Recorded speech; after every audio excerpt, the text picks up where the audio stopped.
Federal Reserve Bank and the new chairman and SAFE Act and Congress shenanigans.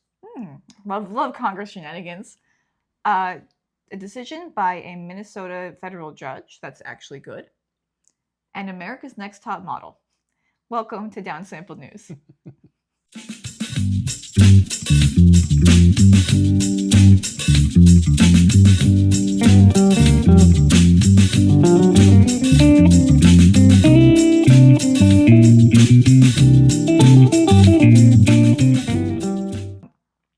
Hello. Hi, everyone. My name is Beelock, and I'm here with my father, Richie Bee. And we are continuing our podcast here at DownSampled News with our stories from February, early March. You know, February's a short month, so yeah, you tack on the beginning of March, kind of make it even. Yes, so we are going to jump right in. What you said your first story is about the Federal Reserve. What is right? This? So I want to talk about Federal Reserve Bank and the new chairman that was suggested by President Trump, who has to be confirmed by the Senate. Let me explain a little bit about what federal bank is and what it does. I'm on the edge of my seat. Go ahead. So as you know, I always tell you that money is not real. Yeah, I do live in the capitalist nightmare, so I'm aware. Because federal bank is the place where the money is created. So Federal Reserve Bank basically is a central bank, and it's a weird institution. It's not really part of the executive branch, and it's not really part of legislative branch. It's sort of supposed to be independent of all of those, and it has been up till recently. Its main goal is that it manages what's called the monetary base, which means it kind of controls all the cash that exists. Okay. You know, like paper and coins and stuff. And there's the other part of the monetary base is the money it holds on deposit for other banks, right? So every bank in the United States has to have a certain number, a reserve to cover its potential withdrawals. And that money sits in the federal bank, right? So they have an account, and it's just electronic account. So it's like a big spreadsheet, basically. Okay. And very fancy spreadsheet. Got it. Federal bank.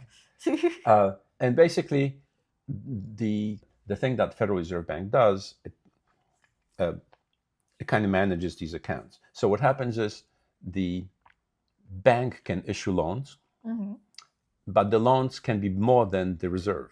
So, because when you say the bank, are we talking about like my local bank? Yeah. Okay. So all the banks are connected to this. The Federal Reserve, right? Okay. So every bank has an account at Federal Reserve where they have the reserves, and they're allowed to issue loans that are some bigger than the reserves. So essentially, they create money. Okay. Right. So the catch is though that if people deposit money in the bank, and if too many people come to withdraw the money and they can run down the reserves, what the bank can then do is borrow from other banks' reserves at the Fed. Okay. Wasn't this a problem like at one point in American history where the banks ran out of money? Yeah, there was, before there was a central bank like that, banks would run out of money. There was a run on the bank. Okay. And when they borrow money from each other, the Federal Reserve Bank kind of determines what the interest rate is. Okay. Right. And that's like the main thing that they have to control, sort of fiscal, the rates on loans, mortgages, and things like that, because if the bank has to pay a certain amount of money interest for intra-bank loans, they then have to charge you a little bit more interest when they lend money out, so they can make money. This is math. Yes. Yeah, it's math, and it's more complicated than this, but the main thing that the Fed controls is this interest rate. The other thing is, in emergencies, Fed can actually go to this big spreadsheet and say, okay, it says your reserve is $100,000. Well, let's make it 500,000 because you could use it. Okay. And can they do that for my bank? No, you're not. You change my spreadsheet a little bit, guys. That's what happened in 2008 during the financial crisis, where not exactly this, but basically Fed created lots of money so that there would be money to run the economy. Otherwise, things were collapsing. Now, what happened after the financial crisis, one of the sort of first thing that the Fed can do is lower the interest rates. So in financial crisis time, they lowered the interest rate to 0, and you can't lower it anymore. Well, yeah, I think 0 is the bottom. And that's why they had to do some other things, like essentially increase the balances of banks, and that was called quantitative easing. I don't know if you heard that term. That sounds like a science fiction term, quantitative easing. Yeah, it does. That sounds like the title of a Cory Doctorow book. Don't give him any ideas. He's writing it right now. He's already started. But the sort of main goal of the Federal Reserve Bank, is covered by something called the Federal Reserve Act, which basically says the Fed, I'm reading this, the Fed to conduct monetary policy so as to promote efficiently the goals of maximum employment, stable prices, and moderate long-term interest rates. Right? So they have like two goals: to try to keep unemployment down and interest rates reasonable. Right? So after the 2008 financial crisis, they had to dump the interest rate all the way down to 0, and they did some other things to try to kind of prop up the economy. Now, at the time, who was president in 2008? Barack Obama, I believe. Our good friend Obama, yes. So naturally, all the conservatives were against this. Well, yes. I mean, how could they not be? Obama did it. One of the strong voices against this policy was this man, Kevin Warsh. Okay. And he criticized the Fed, saying that by keeping interest rates so low, you're going to cause runaway inflation. Now, if you recall what happened after 2008, inflation did not happen. Yeah. Interest rates were down to 0 for quite a while, right? So today, the way the Federal Reserve is governed, there's like a group of governors of different parts of the country, and there's one person who's the chairman. Chairman currently is Jerome Powell, and the chairman of Federal Reserve Bank is appointed by the president for 10-year term. Okay. And Jerome Powell happened to be appointed 10 years ago. By the president Trump. Trump, right? Trump. So now, when in 2024, when President Trump returned for the sequel, he said a lot of the other highfalutin appointees in the government get either fired or forced to resign. And Jerome Powell said, "I'm not resigning. I'm serving my term." Oh, I remember this. Yes. And his term ends this May. Okay. And one of the things that the president wants to do is for him to lower interest rates, because he assumes that low interest rates will produce more growth. And, and again, what happens if you lower interest rate too much, that can cause inflation. Yeah. Right. And we just went through a spat of inflation due to COVID. So interest rates went up to kind of bring the inflation down, which they did.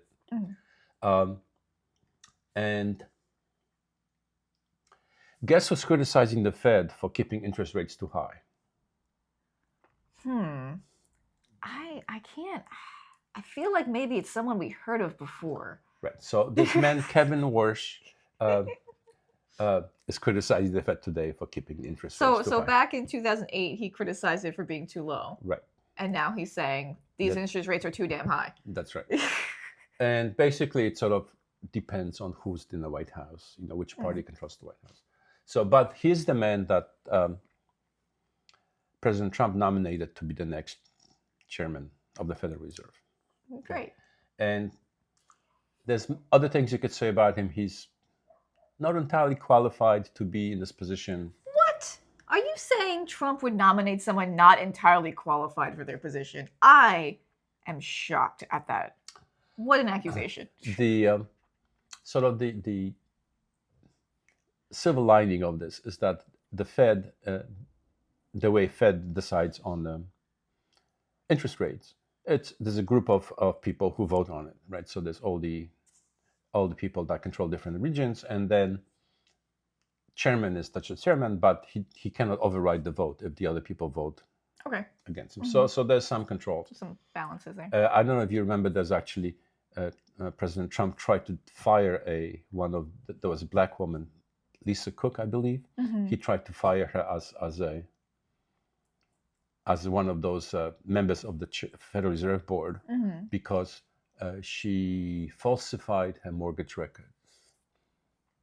Oh, like Trump doesn't know anything about falsifying records. Well, this turned out to be bogus because they said she took a second mortgage on the second home, and she said it wasn't a vacation home but the primary residence, and that was just totally all wrong. Yeah.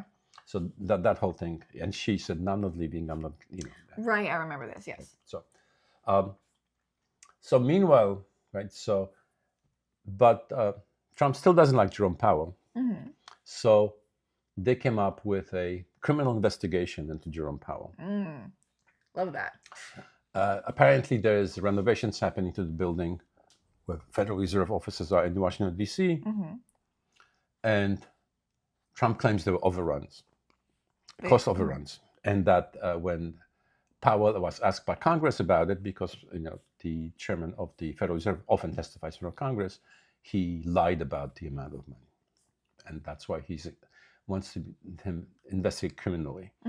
And there's a little clip that was on the news where Trump was visiting the construction site, and he pulls out some piece of paper and says, "Look, it says you spent $3.1 billion on this renovation." And Powell says, "No." And he says, "Let me see that." So he looks at it and says, "Oh, you added another building." So the funny thing happened with that is that I think it was this past week, they came up with an indictment and went to the judge, and the judge to ask for a subpoena for some records. And the judge said, "This indictment is bogus, just throw it out," which is unusual for judges to throw out indictments. It's very, very unusual for judges to throw out indictments. And there's also an interesting twist to all of this going on in the Senate, because there is a senator from North Carolina, Tillis, I think, who's decided not to run for re-election. And he said he's not going to vote for any Fed chairman until they get rid of this investigation into Jerome Powell. Oh, that's good. Yeah. Tillis has been doing that because he's not running again. He has a little bit more freedom, so he's been like popping up and doing the right thing now and then, which is so weird. So we'll see. So the Jerome Powell is going to be, his term ends in May, and then they have to confirm new person. So there's going to be some hearings and stuff with this new guy. Will they be the public ones, like we can watch? Yeah. Oh, good. I will watch them. Yeah. And basically, until new chairman is confirmed, the old chairman is in place. So that's the story of the Federal Reserve. That's a lot going on. I'm really glad that Powell didn't resign under the pressure. Oh yeah. Because it would have been ridiculous. Like, he has a 10-year term. He should start. I remember when this debate was happening, when Trump wanted him out or whatever. And it's like, no, you can't just wait. Well, the same thing happens with the head of the FBI. So he could have, he shouldn't have resigned. But I think the executive has more power over something like FBI, which is considered to be executive department, whereas Federal Reserve is supposed to be independent. Yeah. Yeah. I mean, there is also like a question of quality of life issue. If your new boss is Donald Trump and he hates you, do you want to stay inside? Like, I remember when the FBI guy resigned too, I was sort of like, I didn't think he should have, but I understood. Right. It's like, do you really want to be a target forever? And if your job sucks, then every day of your life sucks because you're doing it every single day. So I get that. That's great. That's great about that one judge, though, actually doing the right thing. Yeah, this just happened. Like, this is the judge that really hate in Washington, D.C. I forget his name. I'm sorry. It's one of those rogue liberal judges. Yeah, appointed by George Bush, I believe. James Boasberg is the judge. Boasberg. He's a district judge in D.C. that threw out this subpoena. He says, "What is this?" In a 27-page opinion, he said the government produced essentially zero evidence to support the criminal case. Look at that. Well, I have a story, too, about a judge doing the right thing. Who would have thought that's possible? Okay. Okay, so my first story is about a judge in Minneapolis, and I have the information open here just because it's a little bit complicated. This is a district court judge, Eric Tostrud, Tostrud, Tostrud, I believe is how you say it, who is a Trump-appointed judge. He's appointed by Donald Trump, federal judge, who was brought a case regarding ICE. So what is happening, I mean, everyone knows in Minneapolis, obviously, there was a huge ICE presence in the past few months, and there were several cases of ICE just stopping people for no reason, just stopping people and saying, "You're brown, give me your papers." And we all sort of knew this was happening, but like nothing was happening in response. So there was a lawsuit filed, and the plaintiffs asked for a few different things. The judge ultimately denied what they asked for, and I'll explain why. But the judge wrote an opinion where he basically said he took testimony from like over 30 people about a few of these different stops. And basically what was happening was ICE agents were stopping people and saying, "Give me your papers right now." And people were like, "I'm going to Target. I don't have my documents with me." And then they were just like arresting them and like zipping them away. Now, the good news is everybody involved in this is back home and everything, like nothing, nothing too detrimental happened. But the judge ruled in his order that the ICE officers had clearly violated the Fourth Amendment by targeting Minnesotans on a racial basis. So basically, a police officer can't just stop you for fun. Right. Allegedly. They're not supposed to be able to just stop you for fun, whatever. Right. In order for an officer to stop you, they're supposed to have what's called reasonable suspicion. And I have the exact definition for you just because it gets a little bit tricky. Reasonable suspicion requires specific facts that would lead a reasonable officer to believe criminal activity may be occurring. So what that means is they have to be able to describe what's happening. It can't just be like, "I've got a hunch." It can't be like, "That guy looks suspicious." They'd have to be like, he's walking out of the Walmart holding a computer in a box and there's no receipt and there's no cart and he's just walking out with it. I think maybe he stole this. Then maybe you can do a stop at that point and ask questions, like an investigatory stop. And then, of course, to arrest someone, you have to have probable cause, which is when you have actual evidence that they have committed a crime or that they're trying to cover up a crime. One of those two things. And basically what this Judge Tostrud in Minneapolis held was that the ICE agents rather, were just arresting people because they were brown. They basically were targeting specifically Latino and Somali people in Minneapolis and arresting them on the basis of saying they're not citizens, they're here illegally, without any proof whatsoever that was happening. Now, the practical effect of this case is pretty limited in the sense that the plaintiffs were asking the court for what's called an injunction. So the plaintiffs who brought the suit wanted the court to basically order ICE to stop being in Minneapolis. When this was all filed, this was during the surge of ICE officers, so that was more applicable. At this point, there's like less than 100 ICE officers in Minneapolis, which is the normal amount. That's like how many were present before. So the court denied the injunction because the court's basically like, the problem solved itself in the interim, but like, I understand what you're asking for, but I'm denying the injunction. However, the opinion itself, the fact that it so clearly calls out that this has been race-based policing and is therefore deeply unconstitutional, is fantastic for us to have in writing from a federal judge, especially from a Trump-appointed judge, because other courts, when dealing with this, will be able to cite to this case. And they'll be able to say, well, in Minneapolis, they found XYZ things were race-based. And here we have the same thing happening. So it's just like that. And that's how case law develops. There's some great quotes from the decision. The judge found 17 of the people involved were stopped or detained based solely on their race or ethnicity. He said, plaintiffs have made a clear showing that defendants adopted a policy authorizing federal immigration officers to conduct warrantless arrests without probable cause, and that the arrestees were violating immigration laws, and without probable cause that the arrestees were likely to escape before a warrant for their arrest could be obtained. So basically what the judge is saying is the administration has been trying to push ICE into doing illegal stuff. Right. And having it written in a published over 100-page federal court decision is hugely helpful and very surprising because... Well, not really. I mean... But it is, because judges to call out... I mean, I deal with this even at the state level in like dinky little cases. To say a police officer is acting on racial bias, you're saying that officer is racist. That's what you're saying, legally.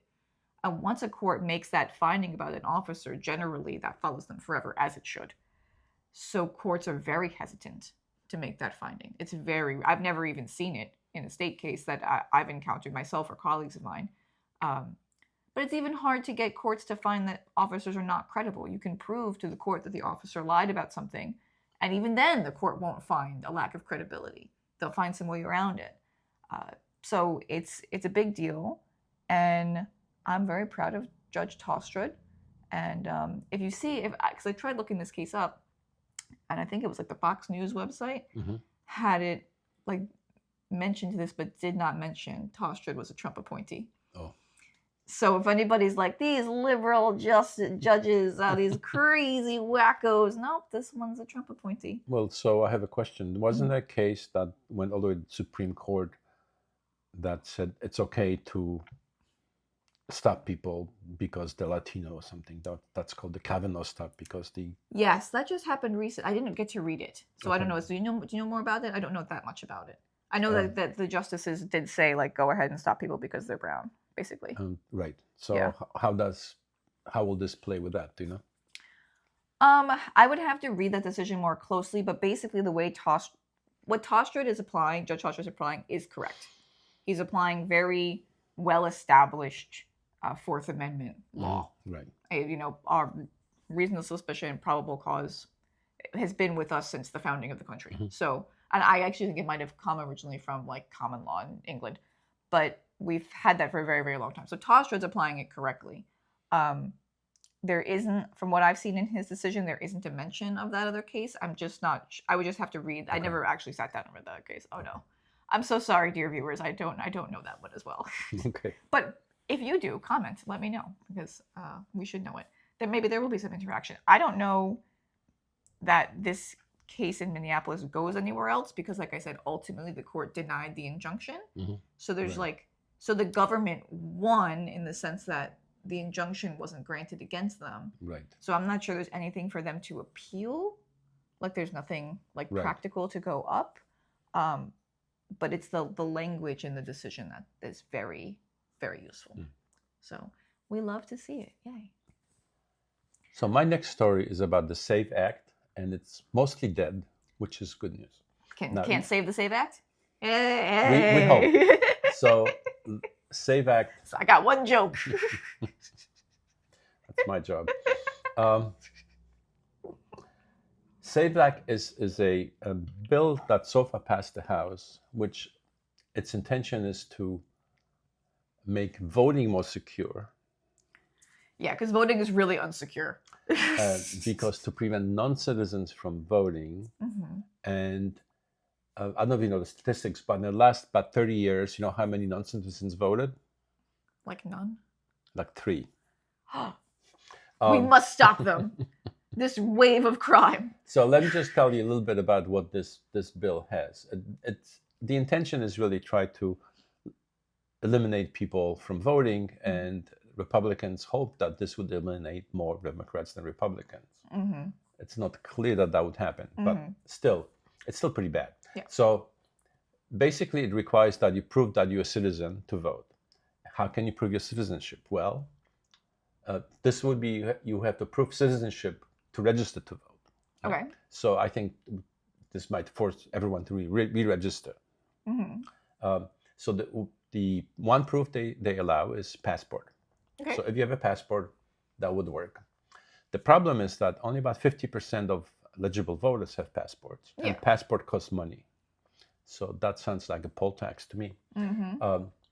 If you don't have a passport, you can show your birth certificate and maybe your license. However, the name on your birth certificate has to agree with the name on your license. Now, if you happen to be a woman who happen to have married, who happen to have changed your name, then you also provide documentation showing that this was a legal change. And one thing that they would require is that when you register to vote, you register to vote in person. So you'd have to go to whatever local place. Now, this is in contrast to currently how you register to vote is like when you get your license, don't you? Well, you can register to vote by mail also. And today, basically, there's a checkbox. So you testify that you're a citizen and you sign, and that's like an affidavit. Right? And then also photo ID would be required to vote. So to actually go, when you go to the polls, you have to actually bring an ID. Okay. And the funny part is typical of Republican things. They provide no funding for anything that states would have to implement like that. Now, and there's some additional provisions in this bill that are even worse, which require that DHS needs to receive all the voter information to make sure that they can verify that they're citizens. Right. So that could throw a wrench to the whole thing. Well, no, I'm just DHS can have information about all the voters, like they've been trying to get. Oh, that too. Yeah. So it's kind of a privacy violation and things like that.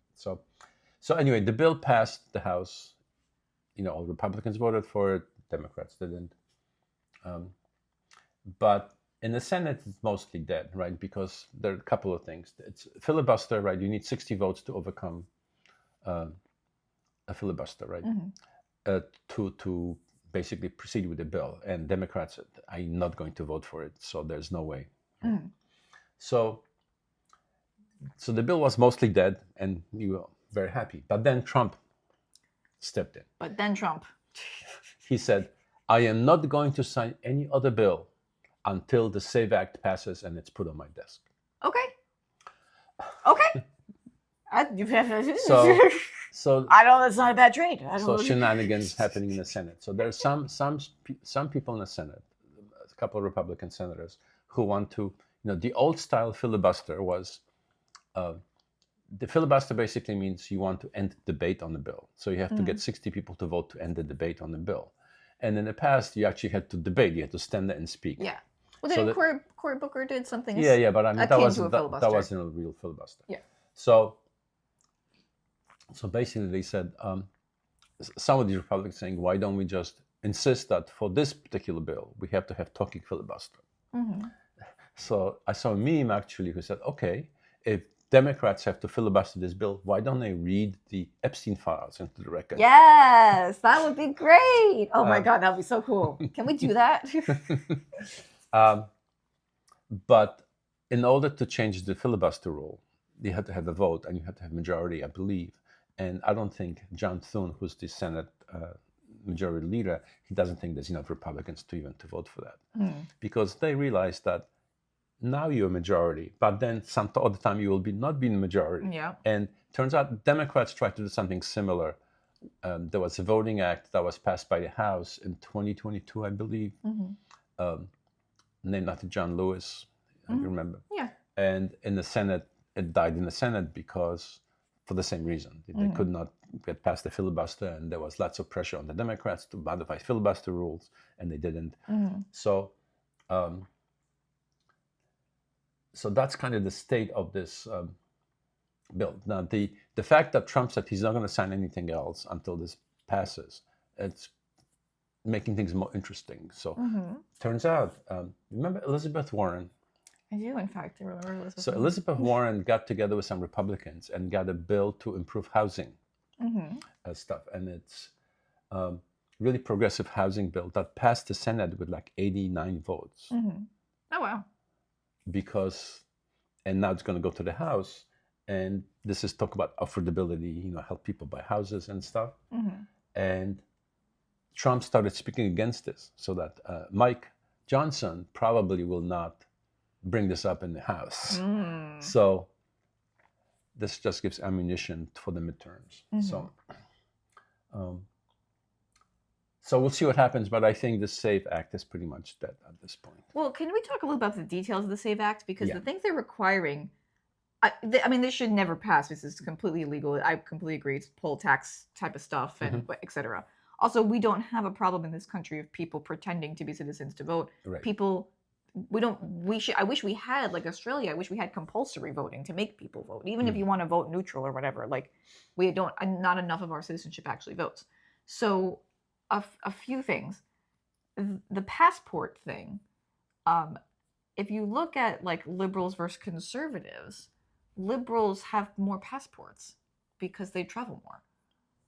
Right, and people in cities tend to have more And passports. people in the right? cities. So like really you'd be hurting your conservative base. Same thing with the women changing their name. Conservative women change their last names at a much higher rate than liberal women do. So it would be hurting themselves. You know, like in Pokemon when it's like Pikachu used Thunderbolt and hurt itself, it's because it was confused. Like they would end up hurting themselves in this process by passing this. Right. And do they just to me, a lot of this American politics stuff just comes back to racism. Like that's just like the original sin of the United States, and that's kind of what we're still reckoning with. Mm-hmm. And do they really think that like they're only going to target basically black people with this because there's like a cost associated? That's probably part of it, yeah. Like they're not realizing that like all the white ladies that live in the South who changed their names when they got married they're gonna disenfranchise. They're so stupid. They're so stupid. So anyway, I'm glad it's dead. Yeah. Well, it's mostly dead, so we'll see what happens next couple of weeks. But I doubt it's going to get anywhere. Oh. But I'm be following the bill that Elizabeth Warren passed with the House. I forget what it's. Let me see what it's called.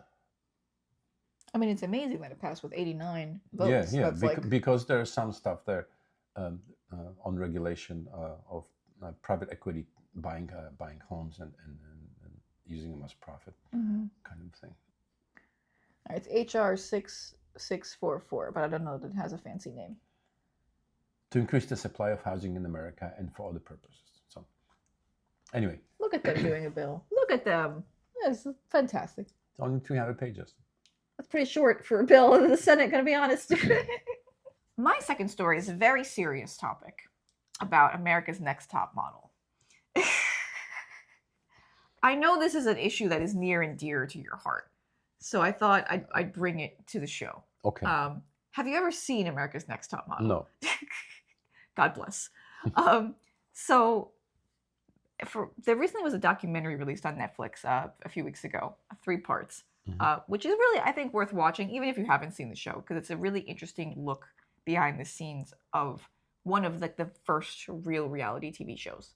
So America's Next Top Model had, I think, 24 seasons. I think I've seen every season. And it was one of the very first like reality competition shows. I think it kind of came out around the same time as Survivor. I forget which one came first. But the premise of it was Tyra Banks, who was a supermodel when she started the show, picked 14, 15 young women, mostly very young, like 18, 19, 20, very young women, to compete to become a supermodel. And they would, every week they would do challenges and someone would get eliminated and there were photo shoots and whatever. And it started with a good premise where Tyra, had been through the modeling industry and like knew the inner workings and like wanted to impart that knowledge and like help other young women achieve that success. And the documentary, I think, makes clear that like, I do think she started with good intentions. But even as a viewer of the show, over the years, I was like, this shit's getting wild. Like, it got crazy. And you could watch Tyra Banks, like, mentally, like, degrade over time during the show. Oh, was she the final judge always? She was on a panel of judges, but, like, it was unclear exactly, but the documentary was interesting because it really, it did a few things. One, it shined a light on the contestants and their actual experiences on the show, and had a lot of them back to interview for the documentary. And basically making the point that like these reality TV shows are like awful. They're just detrimental to everybody. And I think we've seen a lot of this recently with the 19 Kids and Counting children and the John and K+8 kids. And then all these reality TV shows basically in the aftermath, people come out of them with like emotional problems and mental problems. There's just all of this, like all of these issues. All from being exploited on some television show on purpose. So, like the America's Next Top Model documentary goes over a few different instances where the show would do things knowing details about the girls, would do things to sort of try to prompt a reaction from them, for cameras, which led to a very hilarious set of memes and a hilarious set of TikToks. So, like, for example, there was one woman on the show whose mother had been the victim of gun violence. She lived, but she was shot and permanently paralyzed. Yeah. Ooh. And she, that the contestant's name was Dion, and she was like, I want to win so I can win for my mom and we could have money and all this kind of stuff. And so then they did a photo shoot where the models are all victims of some kind of crime, and they have Dion be the gunshot victim. And so she's like laid against a wall with like fake blood and all this stuff. And in the interview with the documentary, she's like, I think they were hoping I would have like a response to that. Like they thought like I would be like, I'd have like a breakdown or something along that. Like they thought like he would do something. But like I noticed that I was the one who had the gunshot. I was the gunshot victim. They knew that about my mom. So now there's these TikToks of people, when Tyra Banks finds out you're afraid of bears or whatever, and then it's like a photo shoot of you surrounded by bears, stuff like that. It's very, very cute. I do enjoy the TikTok jokes. But so the documentary did a good job highlighting, that for the participants, which I was really glad about, because I could tell watching the show, particularly as the seasons went on, that it was getting more and more exploitative and more focused on like the scripting of it, as opposed to the actual like their merit as models. So because one thing is like they would get eliminated each week based on their picture from the photo shoot. Tyra's picking the picture. So I always was like, how do we know this is fair? And the answer is it wasn't actually. It was unfair. Right. And that was obvious in a few seasons where like girls that were doing amazing would suddenly have like the worst possible photo on a week when there was drama because they were misbehaving. And then all of a sudden they'd go home, like that kind of stuff. So there was that. The other thing the documentary did well, I think, was highlighted the other judges. So like Tyra Banks seems to be crazy, but the other judges that were on the show, there were two. There's a guy named Jay and then another guy named Jay, but they were Mr. and Miss Jay. That was what their names were on the show. And then Nigel Barker, who's a really good photographer. Okay. They were on the panel, like the judging panel, but they only came in at the end for the judging panel. They weren't part of. Usually, they weren't part of. So Mr. J was part of like the photo shoots and stuff like that. And the three of them were fired all at once from the show in like one of the later seasons. I forget when. And they were originally told it was going to be like a mutual parting or whatever, and then like there was a leak from the network that they had been fired, that Tyra had fired them, and there was all this press that came, all this, and that they haven't really spoken to Tyra since then. She like cut them out. She like, they worked together for like over a decade, and then all of a sudden she just like stopped speaking with them after that. And Tyra Banks herself is in this documentary. She's like interviewed for it. I don't know if she thought she was like cooking or something like that, but it did not come across good. It did not. The crazy thing about it is, at the end of the documentary, she like soft launches that there's going to be a season 25 of America's Next Top Model. I'm like, girl, we're past it now. Don't do it again. So, all of that to say, to make a bigger point, I think I'm hopeful that reality TV is sort of on the decline. It seems to be sort of on the decline. It's not as popular as it used to be. But I wish we would pass more laws about how old people have to be on those kind of shows. Because particularly children, and like when you're dealing with that like 18 to 25 range, it's kind of weird. But people under 18 that are on these shows all come out of them just like totally fucked up. And same thing with the influencers here on the tube and on the talk that have their kids. They make like accounts that are all about their kids, and they put their kids all over the internet. It's dangerous and it's damaging. So I'm glad they made the documentary, because the participants that wanted to got to speak out and got to really take a look at, was this entertainment really worth all this damage? And probably not. No, I'm gonna go with a solid no. And I think it gives us an idea into what other reality shows are doing behind the scenes as well, and how truly scripted reality. Some time ago, I read I think it was a fictional story about the reality show, but behind the scenes kind of a thing. And you realized, at least in this fictional story, how scripted it was. Yeah, it is. It's all scripted, and then it's scripted. It's edited. They have storylines they want to put forward. It's if you go into it knowing that, but it's like when it because otherwise, kind of regular life is kind of boring. Yeah, exactly. People are like, what else? What are you gonna do? Watch me do my dishes? It's not that fun actually. Maybe you should start a channel doing dishes. Oh yeah, that's the whole thing. Just doing dishes. Me and my one viewer will watch. Okay, well those are our stories, but you had an update. I had an update. Right. So I have a little follow up to our green president, President Trump. The greenest of presidents. The greenest of presidents, because orange is the new green. He's encouraging development of alternative energies. So considering now that oil is at $100 a barrel, many places will be much more encouraged to use solar and wind. Thank you. True. And my follow-up is, you remember some months ago I told you about Audra Winters, the author on TikTok, who was pushing that book that everybody bought, and then it turned out to be really shitty. And then Audra had like a crash out or whatever. So Audra Winters has since then changed their name to Milo. So we're going to go, so Milo went to, we'll just say Author Winters. They have, been updating their Patreon or whatever in the month since, because they promised ever since the first debacle with the book and all the pre-orders, they were like, they're going to rewrite the whole thing and it's going to be great, whatever. It's going to be released by this spring.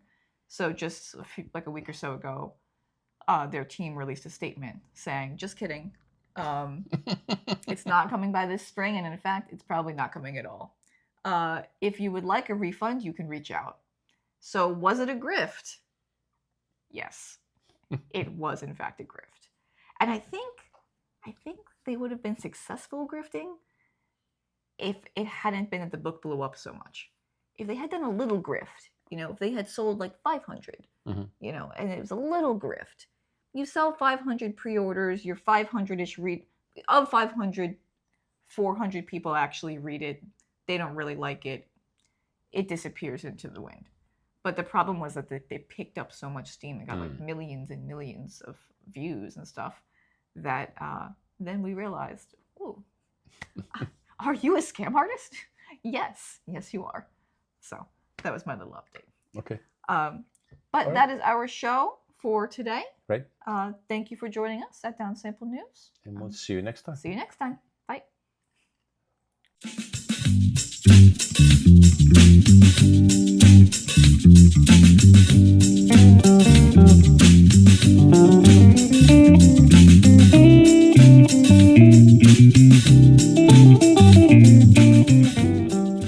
How was the child at the park the other day? Oh, he was fascinated by the floor. Simpler times. Okay, yeah, this is why I was having problems. Like, because it was cutting off at our heads so weird, and I was like, that's so bizarre. All right, let me try there. Okay, if I sit right here, am I in frame? Do you think? You think I'm in frame? I don't know. I hope so.